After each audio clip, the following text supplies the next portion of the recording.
Happy New Year. I'm going to start doing a few more of these videos, mainly kind of musings and wonderings about Portsmouth, maybe some other bits as well. Hopefully people enjoy it, but if they don't, then it'll just be a bit of therapy for me. So yeah, I thought I'd have a quick look ahead to tomorrow's game against Ipswich at home. Obviously going to be a really difficult one. Terrible start to the new year with a 5-0 drubbing at Bristol City. Usually expect a reaction, but with the injury list that we've got, it's going to be difficult to do. I think Fratton Park crowd obviously will understand the injury list and those permutations from that, but I think the crowd is starting also to lose a bit of patience and has been for a little while. Last couple of home games, not Boxing Day, I wasn't there at Boxing Day to be fair, I was doing a family thing, but the last couple of home games you can really see that it's starting to turn a little bit from, well, kind of more of a reaction and apathy and realism and like, oh, this is what's happening again, here we go again. But there's been a couple of crucial goals at Blackburn when we were 1-0 down, and Monday night when we were also when we weren't playing well. It was 0-0 to be fair at that stage against Charlton, but just those crucial points in the second half when that apathy was starting to turn to anger, that they got some crucial goals, obviously Shock and See on Monday, which really turned the tide and put things at ease a bit.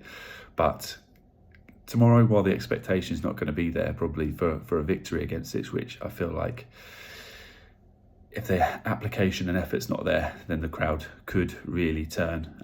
So it'll be interesting to see what happens. Hopefully that is there. So the last thing we want really is for Mousinho to go, to be honest. But you can really see that patience is starting to go away. Team selection wise, there's probably not really many options that they've got. Normally you'd expect probably wholesale changes after what happened on New Year's Day at Bristol, but I can't really see there being too many changes. I guess what's maybe bringing Williams, someone a bit more defensively minded to try and shore things up a bit. I imagine he'll probably go back to 4-2-3-1. Obviously his favourite formation. But then I guess we've really struggled for goals, as everybody knows. So then with Josh Murphy out, with Callum Lang out, with Bishop out, there's not too many options you've got up there. I guess number 10's the big one. Who plays there? Personally, although Segasic has probably, at the start of the season, that was where his best position was and where he looked most threatening, I'd still probably stick with Swift. Now, Swift obviously had quite a bit of stick. Him and Chaplin, the two homecomings, haven't really worked out as of yet. But I feel like you just got to stick with Swift. I would like to see him given more minutes and more time to bed in. There was a little spell in October when he was probably one of our better players. That kind of Middlesbrough, Coventry, obviously scored away at Leicester, when he really looked like he was starting to come home and starting to look at his best. And then he got a suspension and he kind of fell out of the team from there. But there was a point there where I thought he was probably one of our better players. I know he still got a bit of stick from the crowd and he was still probably a little bit, passes were a bit wayward, but he can be a threat, and I'd like to see him there again tomorrow. I feel like we're not going to have lots of the ball, and at least he can probably join in and bed in with those midfield two and help support them a bit more than maybe Segasic would.